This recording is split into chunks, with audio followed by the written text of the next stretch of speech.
ఇంట్లో ఉండి ఏం చేస్తారండి? కేరళ వచ్చేది జలపాతాలు ఎంత హాయిలే ఇలా. అసలు చూడడానికి రెండు కళ్ళు సరిపోవట్లేదు గైస్, అంతా బాగుంది. జలపాతం చూస్తుంటే చూడాలనిపిస్తుంది, అబ్బా ఎంత ఇప్పటి వరకు కార్ లో పడుకుంది గైస్, ఇప్పుడు లేచి డాన్స్ వేస్తుంది. అవును, పండుకున్నా తప్పేముందండి. చూడండి ఇప్పుడు టైం 10 అవుతుంది, అక్కడ చూడండి ఫాగ్. పగ కాదు ఫాగ్. జలపాతాలు చూడండి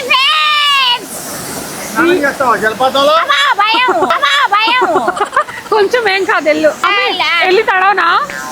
అంత సీన్ లేదు, ఇక్కడ కూర్చుంటా ఫ్రెండ్స్. వద్దు నాకు బొబ్బిలి రాజా. అమ్మ బాబాయ్, అలా చూస్తూ ఉంటే చూడాలనిపిస్తుంది. అమ్మాయి ఏం టార్చర్. మాటలు చెప్పు. చూస్తుంటే చూడాలనిపిస్తుంది ఫ్రెండ్స్. ఎంత హ్యాపీగా ఉన్నానో, ఎంత హ్యాపీ న్యూస్ లో ఉన్నానో. కేరళకు వచ్చినందుకు అసలు దండగే లేదు. ఓకే గైస్, మీకు కూడా జలపాతాలు అంటే ఇష్టమా? కామెంట్ చేసేయండి. వీడియో నచ్చితే లైక్ చేయండి. Thank you. నా జలపాతం తీసుకొచ్చింది కేరళ తీసుకొచ్చి నా లైఫ్ అసలు ఏం చెప్పాలి ఫ్రెండ్స్, చెప్పడానికి మాటలు రాట్లా. Bye guys. Bye guys.